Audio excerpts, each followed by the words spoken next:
I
just wanted to welcome you all. This is the second webinar we've done at Black Sun since we've been kind of operating in these challenging circumstances.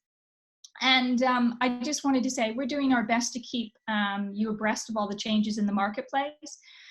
And as always, we're trying to provide the very best guidance, consultancy, communication solutions, and really an opportunity for engagement and sharing of best practice and what's happening in the marketplace. And I guess there's two main things that we're doing that I really just wanted to share with you today. One of them is we're organizing a series of webinars to bring people together and really to discuss some of the challenging topics that we're all dealing with in this new environment. And the other thing is we're, as always, following what best practices is occurring in terms of communication and how corporates particularly are engaging with investors and other stakeholders and bringing that to you. So I wanted to just share a little bit about that.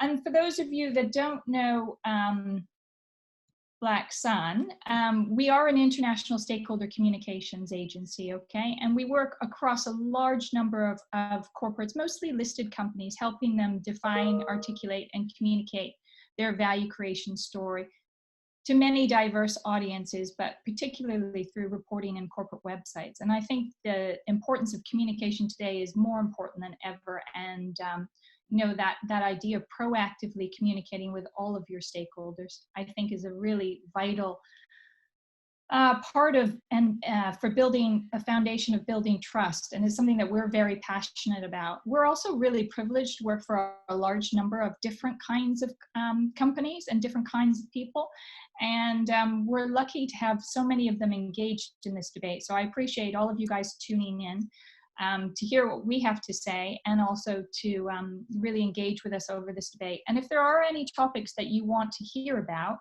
we would love to hear a little bit more about them.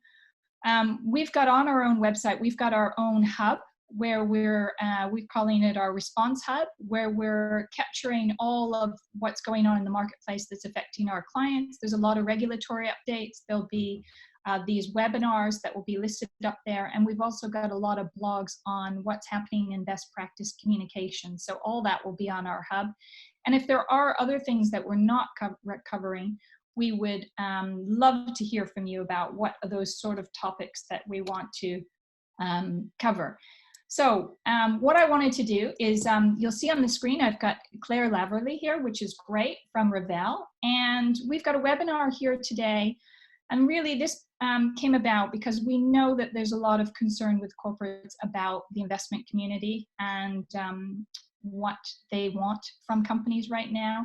And so I know Claire and Rivel have done some excellent research on what's happening. And we know with the massive changes that we're all facing, many companies are struggling on how to communicate effectively in relation to this crisis with your investors and other stakeholders. So we thought it would be great to bring Claire here to share some of their recent research. Claire is the Executive Director of Europe and Asia at Rivel Research Group, and she's going to share a little bit about Rivel, but also some insights that have been gained from some interviews with analysts and investors, not just in the UK, but in Europe and North America, and also give us a deep dive as to how companies are responding based on some wide-reaching research among the IRO community. So what I'm going to do is I'm now going to pass over to Claire. She's going to do a short presentation. Then we've got some polling questions we'd like to engage you with, and then we're going to do a bit of a Q&A, Claire and I, at the end, going through some more detail on some of those questions. So that's the format for today. So if I could just pass over to Claire, I'm going to stop sharing my screen now so she can take over, and we'll hopefully we practice this, so we should have a smooth handover. No pressure at all. In the loosest sense of the term. Woohoo! We did it. We did it. There we go. Excellent. Okay. All right then, folks. So good afternoon, everybody, and thank you very much to Sally, to Black Sun for putting on this event today. We're obviously experiencing really difficult times, and our aim at Rivel, as it is at Black Sun, is to do our best to try and keep people connected and informed as we try to navigate these unprecedented times. As a business, I think a lot of people that have registered for today's event probably know who we are and what we do, but we specialize in data-driven research with a particular focus on the investment community. And over the past few weeks, we've been busy conducting research into the impact of the coronavirus, interviewing both the investment community and the IRO community. So in the interest of time, let's jump straight into the research. Okay. So whilst global investors were becoming relatively optimistic towards the end of last year, the coronavirus has simply turned everything on its head, with 75% of investors now expecting economic conditions to definitely decline over the next 6 to 12 months. And here you can see how quickly things have changed during the period of the 11th of March through to the 20th of March. Companies went from seeing the coronavirus as having a minor to serious threat. And at this stage, those that were on the higher threat end of the spectrum were those companies that probably had more significant Asia exposure. But as the coronavirus became a pandemic, the threat obviously increased, with 41% viewing it as a very serious threat and 51% viewing it as a serious threat to the global economy. To the right of your screen there, you can see to what degree companies felt it would impact their investment appeal. Now, please remember that the data is from towards the back end of March. So those that view the coronavirus as a minor threat are probably companies less exposed to the virus, maybe due to their industry. And of course, there's going to be some companies which will benefit from the tailwinds in these circumstances as well. In terms of the steps that companies are taking internally to mitigate risk, well, you can see that most are thankfully focused on employee safety and implementing social distancing measures, whether that's working at home, working shifts, ensuring employee hygiene, and enforcing travel bans, etc. Over half the companies that we interviewed now have their workforces working at home. The sectors that have the highest off-site rate include financials, 74% of financials, healthcare, 73%, and technology, 72%. Looking at the other end of the spectrum, those with the lowest off-site rates are materials and industrials. Materials, 43% working at home, and industrials, 36% working at home. From an investor communications perspective, what do investors want to know most? Well, it's really what the financial impact is going to be. What's the outlook for the company? Investors want to know how the virus is going to impact the company's financial performance, and not surprisingly, they want to know about liquidity and the strength of your balance sheet. As for how well companies are doing in responding and keeping investors informed about the impact of the coronavirus, well, IROs are pretty realistic. Their general sense is that their companies have done only modestly well in keeping the investment community informed. And I think this is really because there's just such a severe lack of visibility in terms of how long the situation is going to last, and we see it continuously evolving as well. So it's not an easy task for them, but as we all know, it's imperative that IROs and management teams alike continue to be accessible and responsive more than ever. So among the conversations that have been happening, 60% of companies say that they're being very transparent. Clearly, a realistic and pragmatic approach needs to guide investor communications and outreach at this time.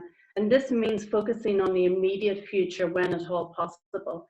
It's really no time to go silent, as I'm sure we'd all agree. Not speaking to the nature and the scope of the near-term challenges really does risk communicating a decision and implication that investors have maybe something to fear, maybe fear the worst. So companies need to convey confidence.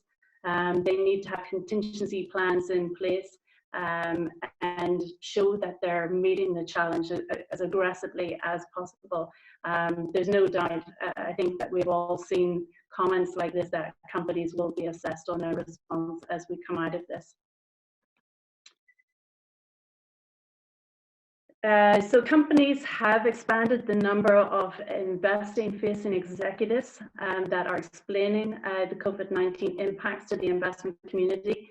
IROs, along with CEOs and CFOs, are playing a very prominent role, as you would expect, but you can see here a range of other people that are involved in this communications as well.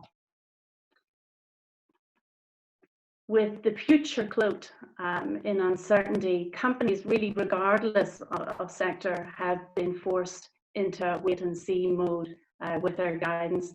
You can see here nearly 2/3 have yet to alter previously disclosed guidance for 2020. And while some may be considering it, to date, fewer than 1 in 10 have lowered 1 in 10 have lowered or withdrawn guidance as well.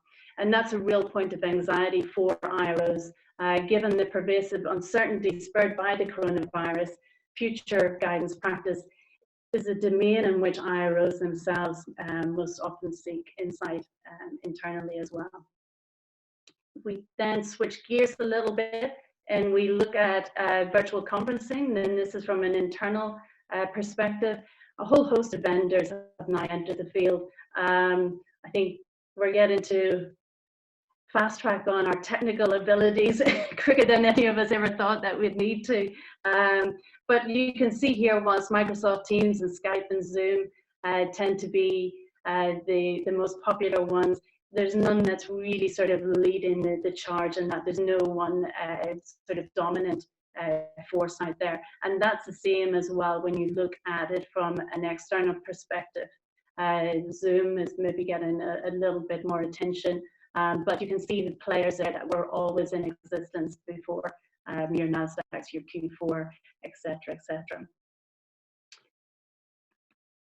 So I thought it'd be interesting just to sort of wrap up this part of our session, looking at these slides, with just a reminder about the value of IR. Pre-coronavirus, 81% of the global buy side believed that good IR affected a company's valuation.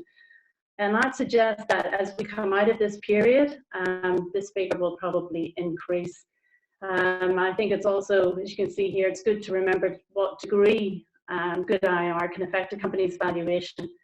And towards the end of last year there, you could see good IR can account for up to a 12.5% premium on a company's valuation, with bad IR accounting for a discount of up to 20% on a company's valuation. And if you actually just take a look back there, and you can see I've circled the 2009, where we've seen a spike in discount for bad IR.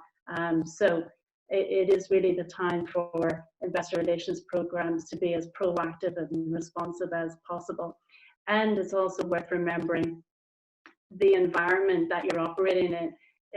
You know, it's a very busy, the flow of information going out, coming in, is definitely enhanced at the moment, but it always is useful to remember that you're in a very crowded playing field. The average number of companies that an analyst owns, covers, or follows is currently 128, which is a huge number. So rest assured, they are looking for reasons and things to try and whittle that list down. So it's really trying to put your best foot forward in all possible occasions. So I'll hand it back to you now, Sally. Super, Claire. Look, those last two slides are actually what I find fascinating, particularly the 128 companies that they cover, because that's just a massive amount, isn't it? And then that your point about the negative impact of bad IR, and I think that's why it's so important to think carefully about communicating, but communicating in a proactive and I guess a measured way as well. And I know we're going to look in a little bit more detail at some of those things. What I'm going to do first of all is, as I said before, we've got a polling questions to launch. So I'm going to launch my poll because last time I forgot to launch it. So that should be available to you all. It should come up on the bottom of your screen, I believe. And if you could vote, I think there's about seven or so questions there. Some of them are multiple choice and some of them are just an answer. And I'm hoping that people are. And it will be interesting to Sally to see the responses to these questions, to see if there's been a spike or if there's any differences between some of the research that we have conducted amongst the IROs over the past couple of weeks. Because the landscape's just been changing so rapidly, I would imagine that there might be some changes, particularly in the last 2 weeks. Yeah, that would be great. Okay, people are beginning to vote now. So what I'm going to do is I'm going to leave that on for a few minutes while people vote. So it would appreciate your votes because I think it's really helpful because as Claire said, some of the insights she's going to share are maybe a couple weeks old. So it would be interesting to see how far we've come from that period of time. And then one of the things I wanted to do is we're going to deep dive, I think, into some of the insights that Claire shared in a little bit more detail. And before they did that, what I wanted to do is share with you some of the work that we've been doing at Black Sun. As you probably are aware, we do a lot of research on the marketplace and how companies are communicating, whether that's through their annual report or whether that's through their website or other mechanisms. And what we thought would be really interesting, I thought it would be a great idea. I'm not sure my team thought it was such a great idea, but anyway, is what we did over the last couple of weeks is since the crisis started, we looked at the entire FTSE 100 to see how they were proactively addressing the COVID crisis in their communications. So through their website, through social media, and through other mechanisms that we could see. So what kind of external facing communications were they doing to people? And I'm going to share a little bit of that throughout this kind of Q&A with Claire. But what I wanted to start off with is in our analysis, and just to note that we're publishing the analysis, there's a number of blogs that have been put out already that summarize some of this, and there'll be a number coming in the coming days. So just look out on our website, that would be great. But what we found overall is we found four main approaches across the FTSE to the crisis in terms of how companies were proactively engaging. And I'll just share a little bit about that. And I guess they were a little bit evenly split. And really this is dependent on sector and how deeply you're affected and what sector you're in, but I'm not going to go into that detail. There's more detail in the blogs. But I guess there were about a quarter of companies that have actually really taken over the homepage of their website, of their corporate website, to feature messages about their response to or support for COVID-19, okay, and what they're doing. So they made it a very big feature on their website. There were about a quarter of companies who had some sort of notification bar on their homepage where there was more information. So here's their response of what they're doing. So it wasn't the main feature, but it was there. And then there were about a quarter of companies that didn't have anything on their corporate website and homepage, but they were addressing it through, perhaps there was a hub on their investor relations section of the website, or they were addressing it through their news feeds, their news or media releases, that sort of thing. So we thought that was just quite interesting. And from our point of view, we felt quite strongly that it was really important to at least point people for where that information was on the corporate website so people could easily find it. And so we felt that the most successful ways of doing it was when there was a little hub that was directed from the homepage, at least, where all that information around what you're doing around COVID was in one place, so people could actually see that response. And it could go off into other areas of the website, but we found that was really important. So that's what we found. And then the other big thing before I start asking Claire some questions is we thought what was really also important was for the company's leader to be really proactive and honest about communications, and picking up on something that Claire said, you know, it's about getting the message to the market, but also about that, and there's a lot of uncertainty.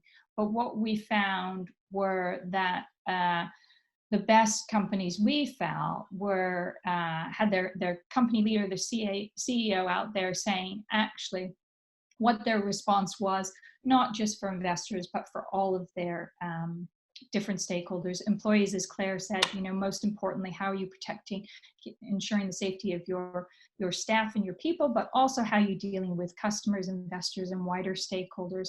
And I think people are really looking for inspiration from CEOs during this time, and we've seen lots of really exciting initiatives around this. They're looking for inspiration, guidance as well. And so a lot of the communication was really focusing on colleague safety, explaining their immediate response, conveying, you know, some positive stories, and providing reassurance, I think, to investors to emphasize the resilience of their strategies and their business models moving forward.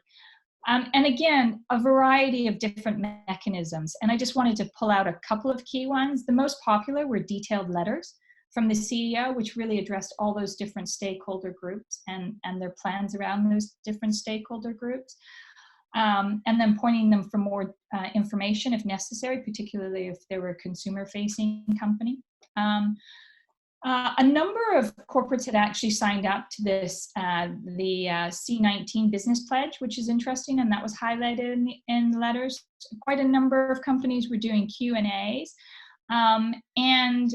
Some companies like BP even introduced a timeline of their actions and activity. But I think the most interesting ones are the ones where the CEOs actually had some sort of video where they actually expressed what they were doing in a very, I guess, authentic way to their different stakeholders. And we've seen a couple of companies that have more general ones, but then also specific ones directed at investors and at other stakeholders. My dog's trying to get into my house right now. So I'm going to now pass over to Claire, and just to give us a little bit of background in terms of the work that you've been doing. Can you share with us maybe a little bit of background as to the program I think that you're doing with IROs right now? Yeah, sure, Sally.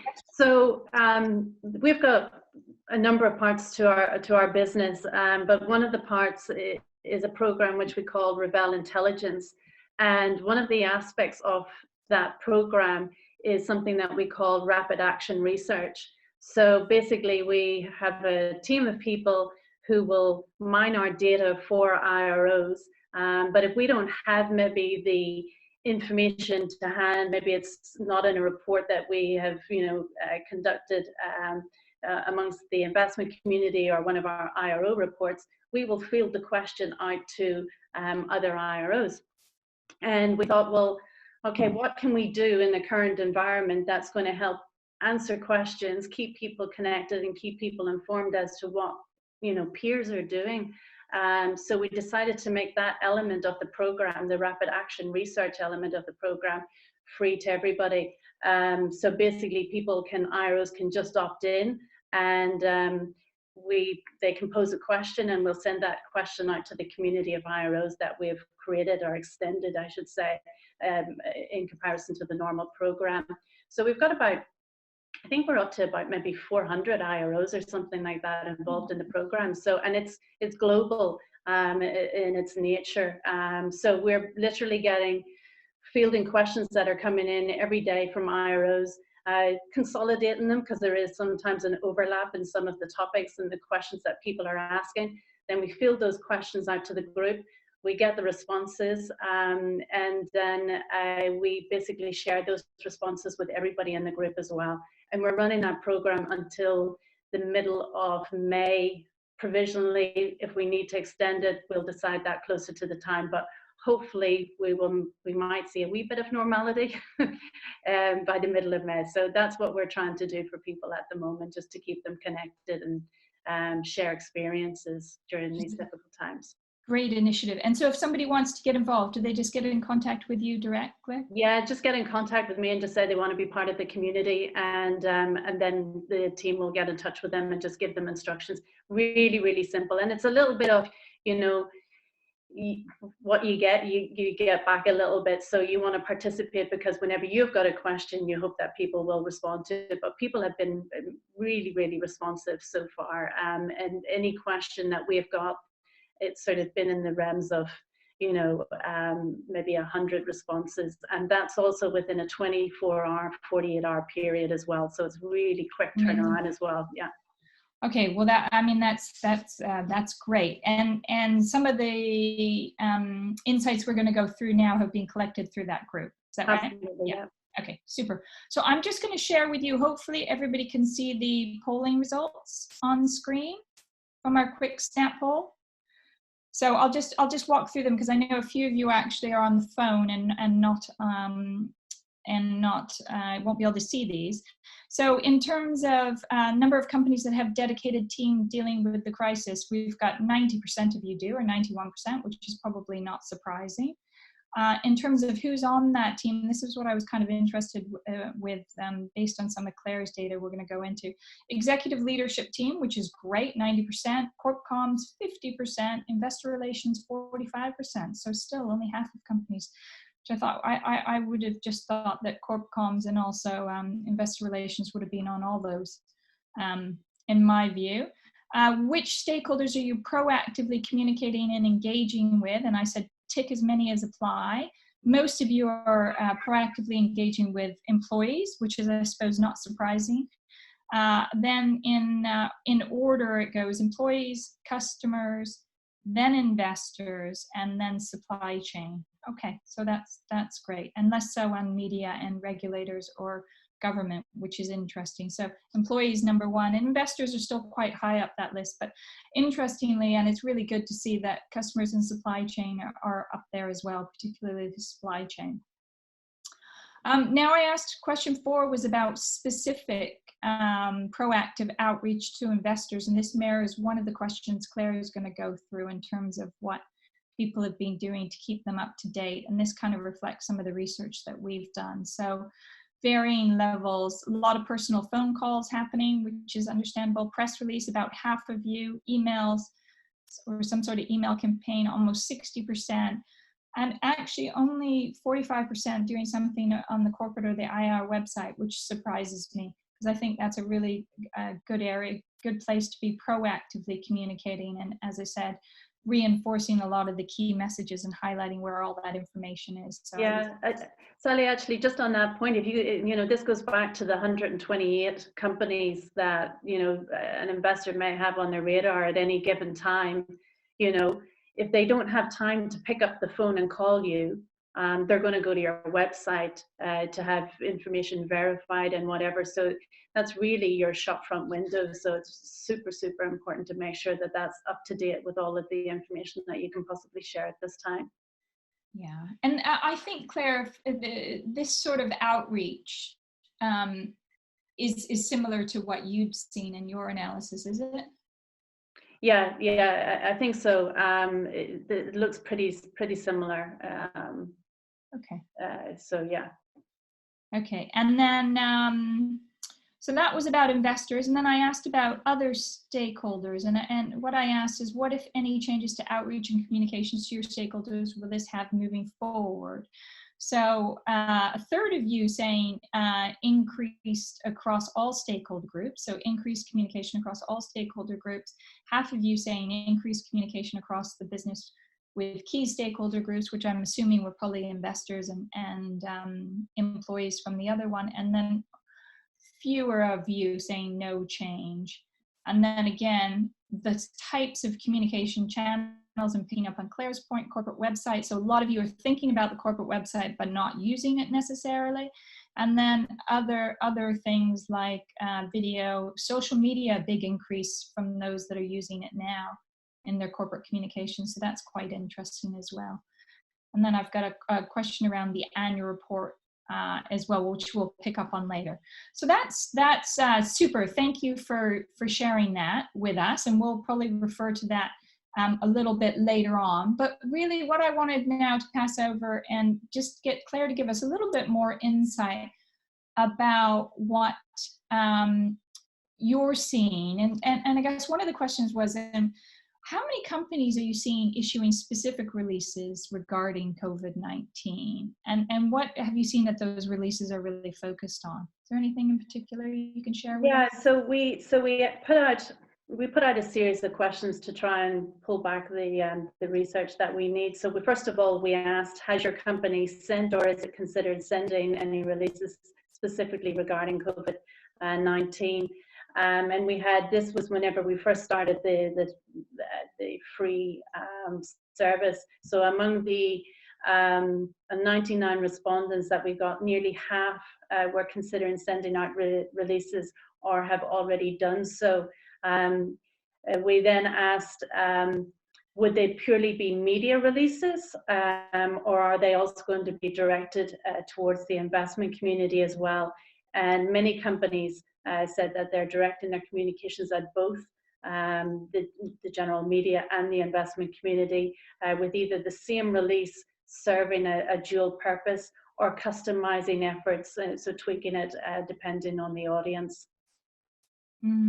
Okay, that's really interesting. And I know some of those things that we've actually seen, we've had a look at a lot of those releases, and I think couple of innovations which we've seen, I think, which are interesting is somebody like BHP actually, they've not just done the releases, but they've actually released a couple of videos. And interestingly, BHP has 2 videos. They have one for investors and then one targeted at wider stakeholders as well. And the one for investors really outlines how they're looking after their people and reinforces the underlying strengths of what's happening in each of their markets. So I think that's quite interesting that they're taking the time to kind of tailor it for the different stakeholder groups. And then I think Antofagasta CEO as well has a really nice 4-minute video which discusses COVID-19's global impact and outlines the company's response and expresses his thanks to employees. So again, companies kind of proactively taking it almost a step further to offer a little bit more communication. So I think that's interesting, Claire. And on that, was there anything else in terms of proactive outreach that you're seeing around any different? Yeah, in terms of the proactive side of things, so we asked them since the beginning of the coronavirus, have you done any proactive outreach to investors to keep them informed of your company's response to the situation? And among, I think we had just over 100 respondents on this particular question, 36% reported that they have conducted proactive investor outreach in response to coronavirus. We then further asked them, how have you been communicating the message? And 43% said via press release, 41% by email, then 43% said it was a mixture of phone calls and virtual conferences, some citing sell-side conferences, but also their own use of conferences facilities. And then you've got, following that, the IR website, corporate website, 38% mentioning that. And actually, some went old school and 5% mailed letters. Wow. Yeah. Postal. Wow. Yeah, so perhaps they thought maybe there's so much going on, it's hard to be heard, so maybe getting something delivered. I don't know if they might have been not inclined to touch it, but I never. Yeah, I was just going to say, I wonder who's delivering the But media. and then we just asked a further question, you know, what's the message been then? And it's, you know, there was a cross section of different things, and this largely depends on maybe the industry, the sector that they're in, but it was a mix of telling the investors that they're monitoring the situation, also the impact on their activities, and then also discussing the company's capital, liquidity, and risk analysis of the situation then as well. So a range of different things happening there.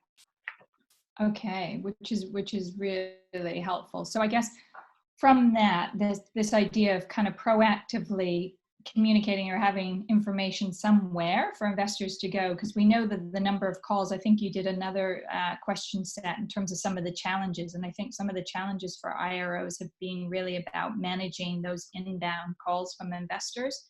during the crisis. Yeah. It would be great to just share how companies are feeling that and how they're dealing with that, and any thoughts on how to do it better, I suppose. Yeah, sure. Actually, just before we jump into that, one of the other things that we have noticed more companies doing, and maybe some of the people on the call are doing this already, is having a frequently asked question fact sheet, or fact sheet as well.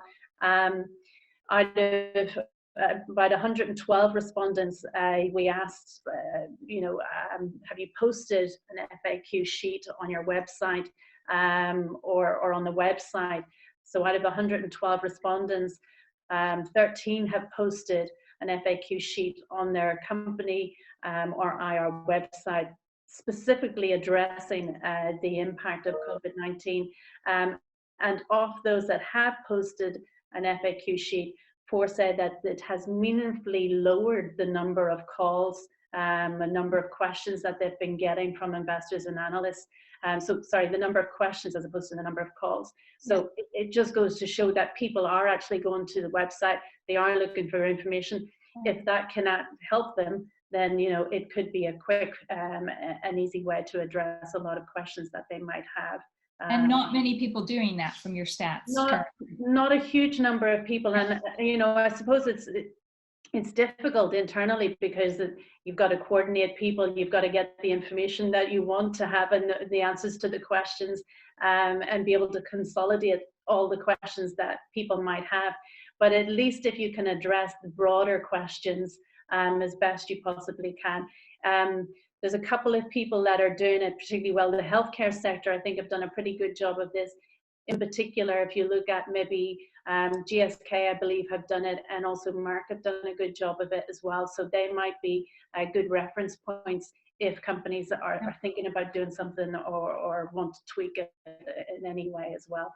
But going back to your previous question there about how are they managing inbound calls during this period, 78% have noticed that there's an increase in inbound investor calls due to the coronavirus.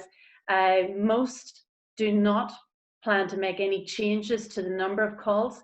They take either by scaling back or entering into an early quiet period. So anybody that has opted to scale back, it really has been at their peril, and they've suffered negative feedback from investors for doing so. So it's more about dialing up responsiveness and engaging with people as best possible. Okay, that's helpful. And I remember Helen Paris from G4S at the IR Society webinar a few weeks ago sort of suggested that, and I know there's so much uncertainty, but pointing them to particular things that you've already published or you've already got public in terms of the markets you're operating is and your exposure in those markets and things. So reinforcing and directing them to material that you've already got as well, I suppose, rather than worrying about giving them new. Yeah. I mean, the thing about it is that,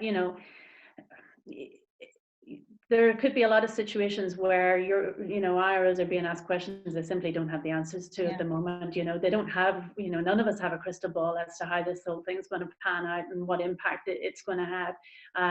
But I think that, they still need to be taking the call, sharing whatever information they can at this current time. But I think investors are going to be, extremely mindful of the fact that, they know companies are in a difficult situation. They know IROs are in a difficult situation. Getting the information internally and then being able to know what they can share externally as well. So I think that so long as just the lines of communication are open and there's an appreciation for the difficulties, then I think that they will be, they'll be fair anyway. Okay. And I guess just picking up on that in terms of the crisis management teams, which we asked a similar question to something that you had covered, and I think it had quite similar results. What struck me from the results of both our survey and your survey were sort of the small amounts of IR professionals involved in those crisis management teams, and I would have thought that they should be, particularly as they're dealing upfront and personal with investors more regularly probably than ever before. And I guess it was just if you had any comments about that, or maybe advice for IROs in terms of, getting the message to their internal teams that they should be a part of this? Yeah, I think that, that's a big part of it, isn't it? It's reasoning. It goes back to that old question about validating IR's position within the company. But yeah, I think our data chimed with the results that you got there. Out of 107 respondents, over 3/4 say that their company has some kind of crisis management team. Most of them do not report to the board. I think what we'll probably find as we come out of this, or as we're going through it, that how people approach this whole situation, there'll be lessons learned, and you might find that people will have a more cohesive approach internally with regards to their crisis management teams. People that maybe weren't previously involved, maybe like IROs, will most definitely have a firmer position within those teams going forward. I was quite surprised at the few number that actually reported to the board. Mm-hmm. I thought that there would be more of a direct line to the board in these scenarios. But what we found was that, in actual fact, the crisis management team would report to the CEO, who maybe is invariably on the team anyway, and that the CEO would then report to the board. So it's the chain of command. However, that could have changed in the current environment because of the speed of the situation is evolving. So I think that there will be a lot of lessons learned from this whole experience and how people are adapting to it.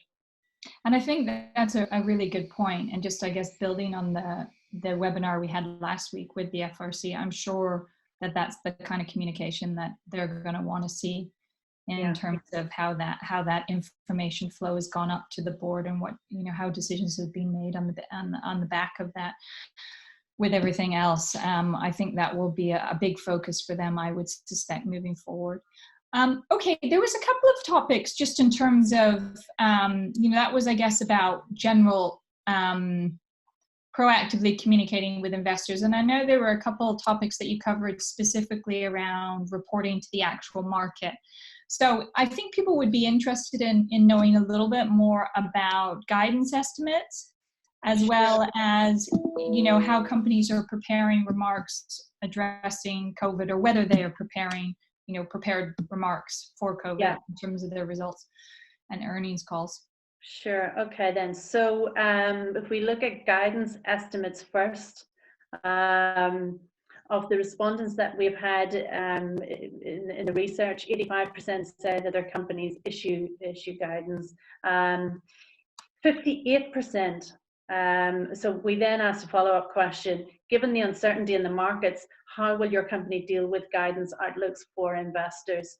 And 58% said that they were uncertain. It was still something that was being discussed internally.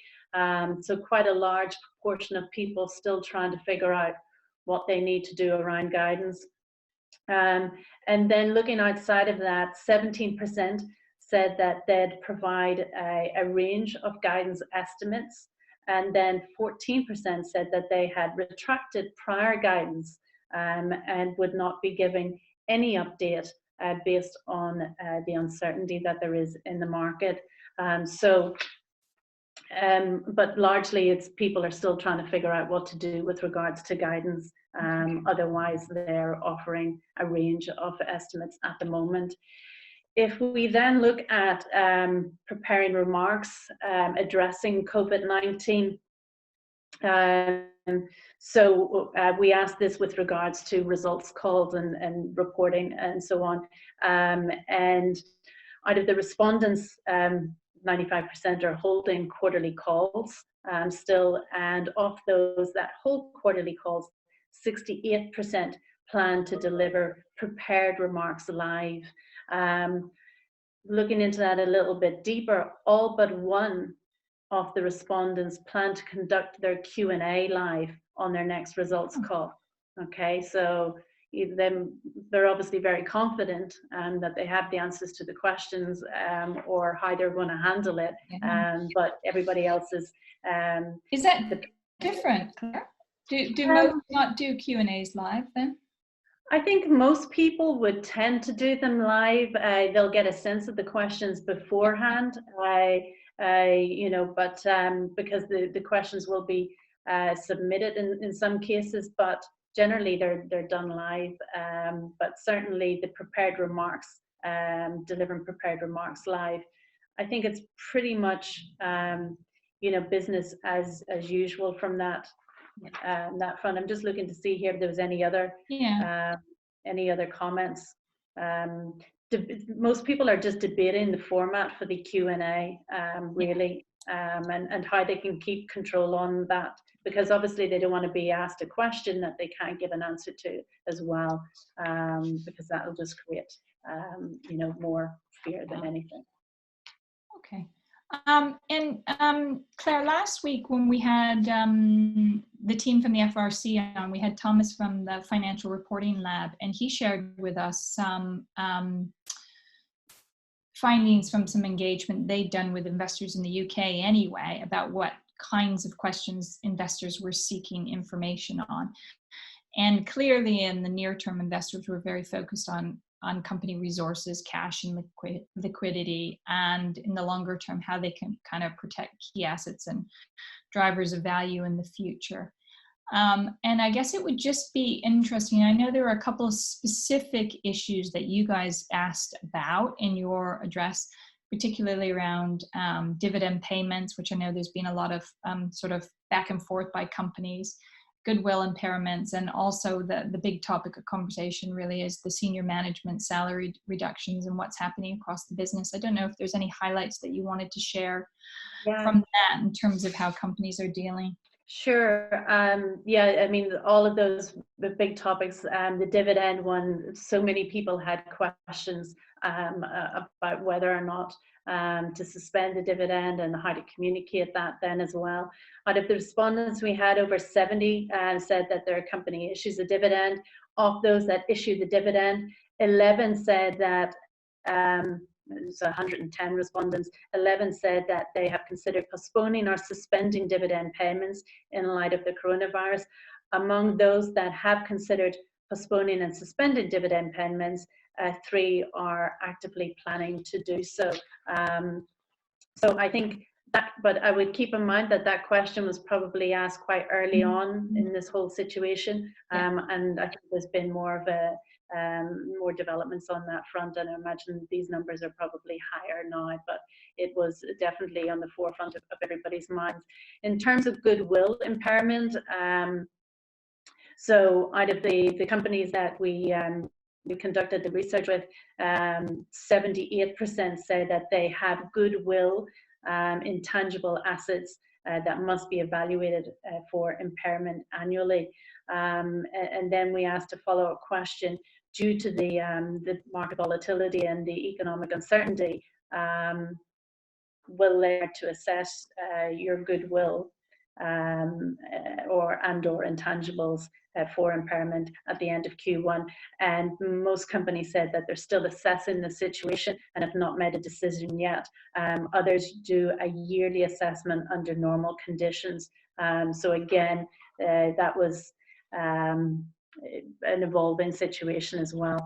And in terms of how they were communicating that, some respondents have attended meetings or discussions on the topic, but most haven't seen substantial internal communications as of yet on that front. So I think they're probably tackling as much as they can and prioritizing issues as best they can as well.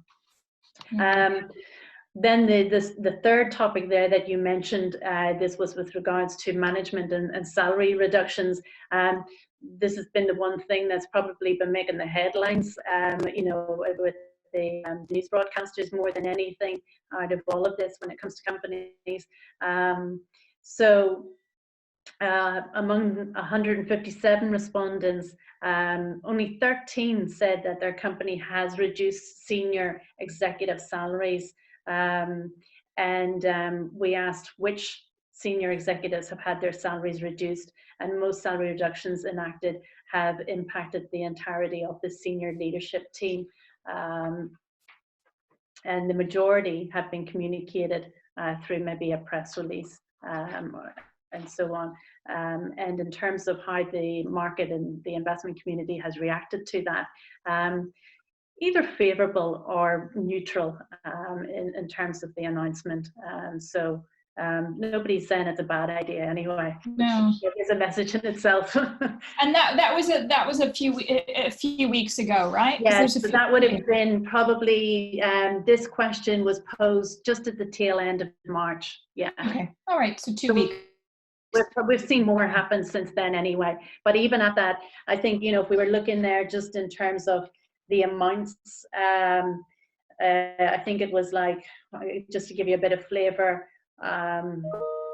CEO 50%, CFO and a couple of others 25%, the rest of the company 20%, 100% for CEO, 50% for senior executives, 10 to 30% for the rest. And then, you know, so it's a real varying, yeah, it changes depending on the company. Okay. I mean, I think that's really interesting. I think we'll probably see more of that to come, I suspect. Yeah, I think so. I think we've seen it already, and when we go back out to continue this research, because it's an evolving process for us, I think we'll see an uptake in those particular areas as well. Okay. So. Good. And just building on again the session that we had last week with the FRC, there have been a number of policy changes around basically put forward by the FRC, PRA and FCA, including recommendations to delay results and take advantage of the extension to file kind of annual reports later. And all this is designed to give companies a little bit, or corporates a little bit more time to provide accurate and decision useful disclosures to investors. And of the survey that we did last year, last week when we did this, for those that it impacted, we found that a number of them were going ahead as planned. And I guess I know that your data was taken a little bit ago, but it would just be interesting to see if we've got anything to add to that, or in your conversations, or a lot of people taking time out to reconsider what they're saying. So in terms of results for Q1, so the first question we posed was, has your company reported Q1 earnings already? We had about 108 respondents, and only 6 had already reported their 2020 Q1 results, but most were not planning to make any changes. And they said that they would be, we asked if they were considering any of the following changes, like extending the timeline to close books, delaying upcoming Q1 earnings announcement, releasing earnings as scheduled with truncated or abbreviated results content, or releasing traditional results material as scheduled. 76% came back and said that they would be keeping the status quo and they would be releasing traditional results material as scheduled. So the large majority of people saying that they were continuing as normal. In terms of other changes that they said that they might implement around that, some suggested that they were considering a pre-announcement to provide increased visibility. Another response said that the message would be different, so there'd be more focus on the ability to survive and be better positioned than our competitors following the crisis, they said, and that they would be still focused on long-term initiatives, but will scale back in the prepared remarks. But the approach to the outlook will be maybe less precise. And then other people are sort of, it's still unclear at this point. We're considering suspending guidance and reporting on liquidity. So a mixed bag in terms of what people are thinking about. Yeah, so that was the earnings. Yeah, which is interesting. And then I guess in terms of the annual report, because we look and obviously work across a lot of companies and paying particular attention to December year ends. I guess what we found from our analysis, generally, if companies publish before the end of February, there was very little in their annual report. Maybe if they publish the first 2 weeks of March, they might have a sentence or two in their statements, maybe the leadership statements, and maybe something in the risk section. And then towards the end of March, a number of companies are addressing a bit more, but then we've got the situation where there's quite a few people that are delaying what they're doing. So it'll be interesting to see how they address that and the approach that they take with their actual annual report, which we know is supposed to be a record of performance, but also there's such a forward-looking aspect to how companies communicate. It'll be interesting moving forward. Yeah. So out of those that we talked to about annual reports, those that are publishing their annual reports, only 13, so that was 16%, plan to make changes to this year's report due to the coronavirus. So only a small proportion. And I think a lot of that is because the work's been done already. It's a timely, cumbersome exercise for many companies to do, especially if they don't have somebody in-house who sort of deals with it, and it's also IR's job to do it all. But there was a couple of, I think, interesting things that came through in terms of those that are maybe making some small tweaks. There was a couple of people mentioned that they're considering comments about the virus, but it's all still under discussion. Another mentioned that in both the chair's letter and the CEO's letter, they will start with a recognition of what they're facing, which chimes with what you've been hearing, and that they plan to add some comments about the situation and make the overall letter shorter as well. There was another comment, cut back on content in other historical looking sections and add an update on the corporate actions with COVID-19 in the 2020 outlook. So a range of different things. And I mean, the number of sort of additional comments that we got here are quite wide reaching, but they all have that similar sort of vibe in terms of they're either going to address it in the chairman's letter or in the outlook going forward. Great. Okay, so lucky last, what I wanted to just cover is navigating a virtual environment, I guess, for corporates. And I guess one big thing I wanted to pick up on was the AGMs. I think that probably in the sort of the time that we have, because I think for many investors, the AGM offers that kind of opportunity to publicly hold chief execs and boards to account. And, even though they don't often attend, they vote their shares in advance with retail shareholders showing up. But even so, I think that investors use these meetings to speak up about, corporate behavior. And so I think it'll be quite interesting to see how that's addressed moving forward and what people's views, because I know, for instance, Smith & Nephew, I know, held their virtual AGM on Friday. So more and more companies are going to have to do this. And I know there's lots of challenges with doing this and also the engagement with investors around this sort of thing. It'd just be great to hear any insights on that. And then also, just for those of you that are on the line, we are trying to organize something with the ICSA, the Governance Institute, in terms of sharing with you some of their guidance that they've published around this on how to address virtual AGMs, which I think will probably be of interest to most people. Yeah. So Claire, I don't know. Yeah, I mean, in most of the people that we have spoken to recently, over 3/4 of them are in the process of planning their AGM. Of the people that have already held their AGM, they did it in person, so I think they just got there in the nick of time. So as I said, just before the restrictions came into place, 40% of the number of people that we spoke to, and I believe it was about 80 or so respondents in this particular question, 40% are planning to have a virtual only event with a further 18 offering a virtual option. Nearly 1/3 are still trying to figure out what to do.